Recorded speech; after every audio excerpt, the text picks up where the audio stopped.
Hey, good morning, everybody. This is Dave Kelm. Question of the day: should we still be burying people in the ground? I know. People don't want to think about this. When I talk about, getting your will and getting estate plans and you're all going to die, nobody wants to talk about that. I get it. But you're going to die. About 99% of us are going to die. There is that, that 1%, the vampires. They're out there someplace. Anyway, channel on YouTube is Milk Punch. Take a look at that. So, should we still be burying people in the ground? If, at the time of death, you believe that your soul goes someplace else, that you enter a new dimension, that you go to heaven, that you go to hell, that something occurs, that the rest of your remains are just that, right? They're just that. They're a vessel to get you to the next dimension, to the next realm, to the next stage, whatever that may be. If you believe that. If you don't believe that, that you're going someplace else, then again, the remains, the leftovers, they're nothing, right? They're what you got to enjoy for 60 years or 80 years or 100 years.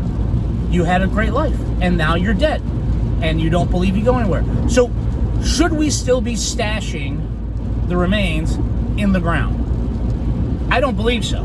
I mean, if you want to do it, that's up to you. It's entirely your opinion. It's entirely your tradition. It's entirely your belief system or your value system that in order for people to visit you, they have to go and stand in front of a stone monument or a marble edifice. But that's not really right how they remember you, right? They don't remember, your relatives or your friends. They don't remember you as a man or a woman etched in stone with your beginning and your end dates affixed, right? They don't. That's not right.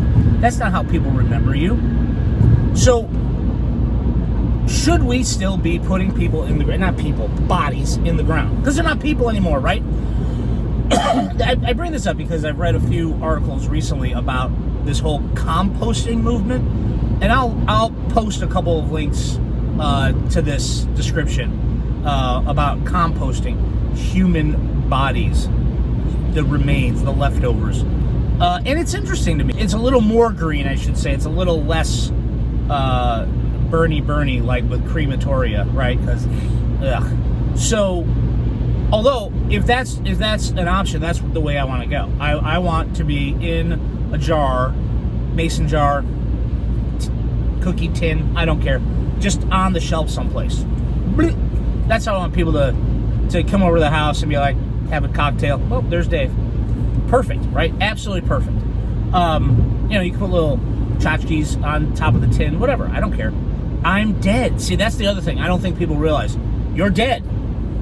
Hopefully, you're in a better place. If there's a place, hopefully you're there, right? I don't want to be in the ground. I don't want to be, no. So, this composting thing, though, is kind of interesting because it's kind of like the best of both worlds, right? If you believe that we should put remains, we should put the leftovers in the ground, this is kind of like doing that, and then those leftovers get churned up into compost really quickly.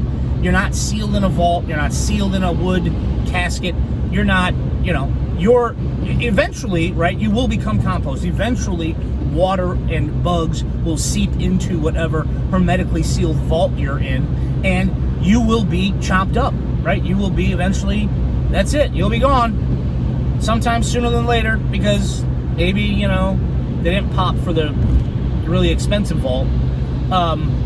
But this other route is kind of the best of both worlds. So you get popped into one of these composting tubs. I think it's like the one we got in the backyard where you just throw scraps in and then someone stands there and they tumble you around. No, it isn't like that. Although that would be funny. So should we still be putting leftovers in the ground? Hope you're having a great week. We'll talk to you soon. Thanks.